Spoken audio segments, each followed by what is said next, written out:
Hi, I am doctor Mohal Banker intervention radiologist. और इस presentation में हम देखने वाले हैं कि एल्बो जॉइंट को जो पेन होता है उसमें बेस्ट ट्रीटमेंट कौन सी है।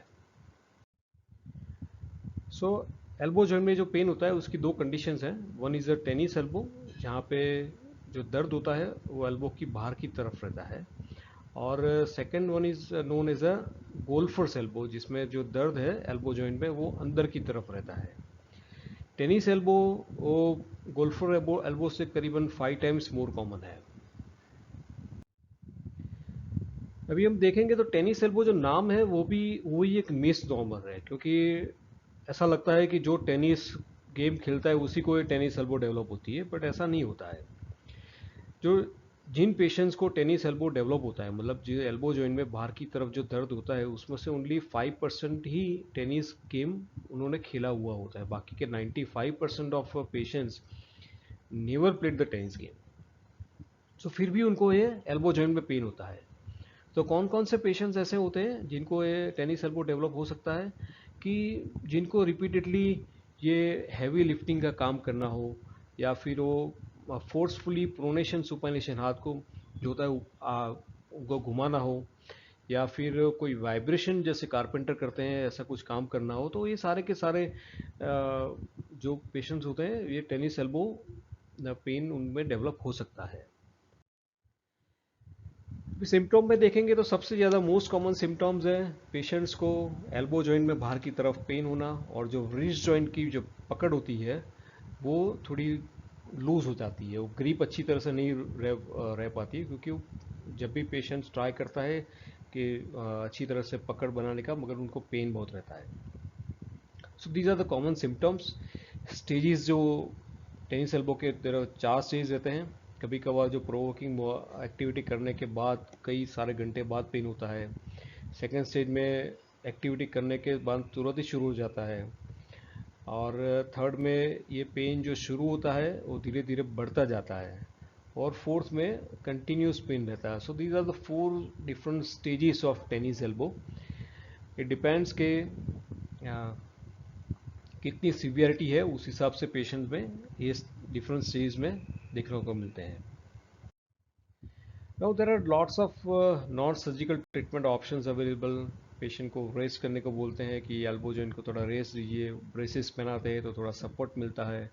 पेन किलर मेडिसिन आती है, फिजियोथेरेपी आती है, और स्टीरॉयड और पीआरपी के इंजेक्शंस भी पेशेंट्स को एडवाइस करते हैं। बट ये सारी नॉन सर्जिकल ट्रीटमेंट जब फेल हो जाती है तो क्या करने का? पेशेंट्स को तो टेनिस एल्बो का पेन है ही, और elbow joint is very important. हाथ को कुछ ना कुछ तो यूटिलाइज करना ही पड़ेगा। अगर पेन होगा तो वो पूरी मूवमेंट रिस्ट्रिक्ट हो जाएगी और डे टू डे एक्टिविटी नहीं कर पाएंगे। तो क्या करना चाहिए? तो 2000 ये 17 में ये पेपर पब्लिश किया था doctor Yuji Okuno. He is a intervention radiologist in Japan, और उन्होंने ये नई ट्रीटमेंट सबसे पहले की और ये पेपर पब्लिश किया।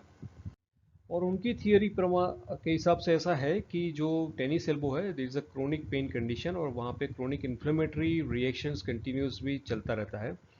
और बॉडी में कहीं पे भी ये क्रोनिक इन्फ्लेमेटरी रिएक्शन हो, वहाँ पे हाइपर वास्कुलरिटी डेवलप होती है, क्योंकि बॉडी को वहाँ पे इन्फ्लेमेटरी केमिकल्स जिसको साइटोकाइंस कहते हैं वो रिलीज़ करना रहता है।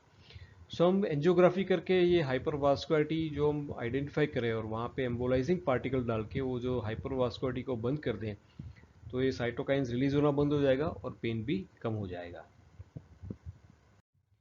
प्रैक्टिकली देखते हैं कि ये जो लेफ्ट हैंड साइड आप देख रहे हैं, so this normal elbow joint X-ray. ये जो ब्रेकियल आर्टरी है, ये रेडियल अल्नार आर्टरी है, और ये इसकी ब्रांचेस है। कहीं पे भी हाइपरवास्कुलरिटी डेवलप नहीं हो, आपको नहीं दिख रही है। So this a normal elbow joint angiography. और ये टेनिस एल्बो जॉइंट पेशेंट को है उसकी एंजियोग्राफी है। आप यहाँ पे देख रहे हैं कि these are the small multiple tiny vessels, abdominal vessels over here. So these are hypervascularity develop at the local site, जहाँ से वो क्रोनिक इन्फ्लेमेटरी प्रोसेस के लिए ये साइटोकाइंस रिलीज होते हैं। So first and foremost thing कि एंजियोग्राफी करके हमको ये आइडेंटिफाई करना रहता है कि हाइपरवास्कुलरिटी कौन से एरिया में है।